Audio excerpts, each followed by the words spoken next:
नमस्कार दोस्तों, स्वागत है आप सभी का हमारे YouTube चैनल एग्ज़ाम मेरिट में।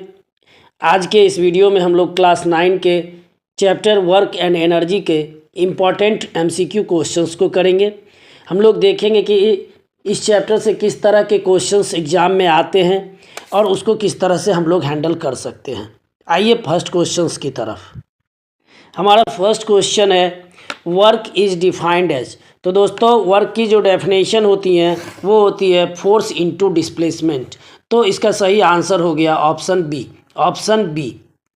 अगले क्वेश्चंस की ओर चलते हैं। क्वेश्चन नंबर 2 है work is done only when. तो वर्क जो होती है जब फोर्स भी होती है और डिस्प्लेसमेंट भी होती है तभी जाके वर्क डन फिजिक्स में होती है। तो इसका राइट आंसर हो गया option C, both force and displacement occurs, option C. हम लोग अगले क्वेश्चंस की ओर चलते हैं। Question number 3 SI unit of work is. तो वर्क की SI यूनिट जो होती है वो जूल होती है। तो ऑप्शन बी इसका राइट आंसर हो गया, ऑप्शन बी। अगले क्वेश्चंस की ओर चलते हैं। Question number 4 1 joule equal to. तो दोस्तों फोर्स की जो वर्क की जो डेफिनेशन होती है वो होती है work equal to force into displacement. Force की हो गई न्यूटन और डिस्प्लेसमेंट की मीटर। तो इस तरह से राइट आंसर हो गया इसका option A. Next question number 5 work done is zero when force is perpendicular to displacement. Option A भी सही है और डिस्प्लेसमेंट इज जीरो ये भी सही है। तो इसका right answer A and D दोनों हो गई इसकी राइट आंसर। वर्क की जो डेफिनेशन होती है वो होती है फोर्स इनटू डिस्प्लेसमेंट। जब फोर्स जीरो होती है तब भी वर्क डन जीरो होती है, जब डिस्प्लेसमेंट जीरो होती है तब भी वर्क डन जीरो होती है, और जब फोर्स और डिस्प्लेसमेंट के बीच परपेंडिकुलर एंगल होती हैं तो भी वर्क डन जीरो होती है। तो इसका राइट आंसर ए भी हो गई और डी भी हो गई।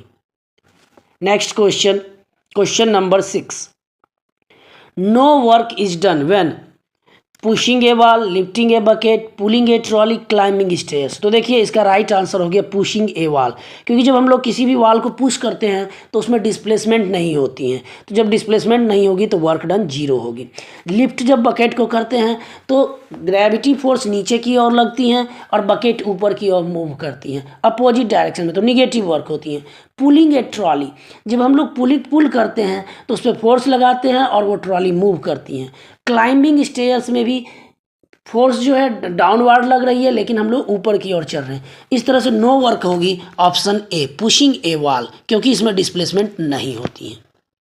नेक्स्ट क्वेश्चन है question number 7 a person walks holding a bag, work done him on the bag is. तो पर्सन जो है वो बैग को पकड़े हुए है, तो बैग जो है ऊपर, उसको पकड़ने के लिए ऊपर की ओर फोर्स लगा रहे हैं और हॉरिजॉन्टली मूव कर रही है बैग। तो यहाँ पे 90 डिग्री का केस बनता है और इस तरह से वर्क डन जीरो हो जाएगी, वर्क डन जीरो। तो इसका ऑप्शन हो गया option C, right answer option C. Question number 8 work done against gravity is. देखिए लिफ्टिंग एन ऑब्जेक्ट, यही राइट आंसर है ऑप्शन ए। जब किसी ऑब्जेक्ट को लिफ्ट करते हैं तो ग्रेविटी फोर्स नीचे की ओर लगती है, तो यहाँ पे वर्क डन अगेंस्ट ग्रेविटी जो होगी वो होगी लिफ्टिंग एन ऑब्जेक्ट, तो ऑप्शन ए। नेक्स्ट क्वेश्चन देखते हैं एनर्जी इज। तो एनर्जी जो है दोस्तों वो है capacity to do work, option A. अब question number 10 SI unit of energy. SI unit of energy joule होती है, तो राइट आंसर हो गई option A. Kinetic energy depends on. तो काइनेटिक एनर्जी की फॉर्मूला होती है हाफ mv²। तो इस तरह से ये मास पे भी डिपेंड कर रही है और स्पीड पे भी डिपेंड कर रही है, तो option C. Question number 12 a moving body पोजेजेस। तो जो कोई ऑब्जेक्ट मूव होती है तो उसमें स्पीड होती है और स्पीड की वजह से काइनेटिक एनर्जी होती है, तो option B. Question number 13 kinetic energy equal to, पहले भी हम लोग बता चुके हैं, kinetic energy equal to half mv², option B. Question number 14 potential energy depends on. तो पोटेंशियल एनर्जी की फॉर्मूला होती है mgh, potential energy equal to mgh। यानी मास पे भी और हाइट पे भी। तो ऑप्शन इसका राइट आंसर हो गया option A, mass and height. Question number 14, potential energy formula, तो mgh, option B. Question number 16, power is, तो पावर जो होती है वो होती है रेट ऑफ डूइंग वर्क, यानी work by time, work by time, power equal to work by time. तो इसका ऑप्शन हो गया option B, right answer option B. Question number 17, SI unit of power is, power की जो SI unit होती है वो होती है वाट। देखिए जो पावर होती है वर्क बाय टाइम यानी जूल पर सेकेंड, और इस जूल पर सेकेंड को ही वाट कहा जाता है। तो इसका राइट आंसर हो गया option C, option C. Question number 18, the rate of doing work is called, rate of doing work कहलाती है पावर, यानी option C.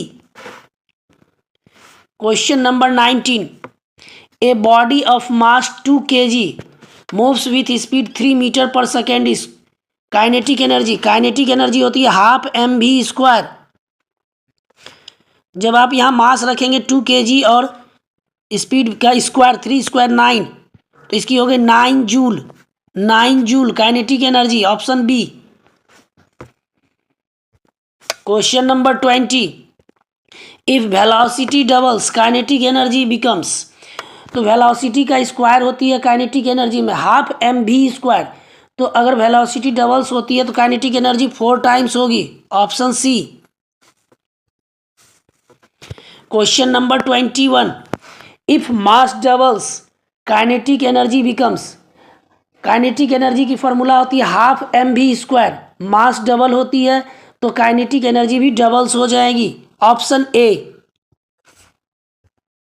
Question number 22, work done against friction, work done against friction जो होगी वो positive होगी, क्योंकि against में हम लोग फोर्स लगा रहे हैं और वो बॉडी तब रुक रही है। तो यहाँ पे वर्क डन अगेंस्ट फ्रिक्शन जो होगी, तो सॉरी वो बॉडी मूव कर रही है, तब वर्क डन अगेंस्ट फ्रिक्शन जो होगी वो पॉजिटिव होगी। लेकिन यही क्वेश्चन अगर होता work done due to friction तो आंसर निगेटिव होती। Work done against friction is positive, option A.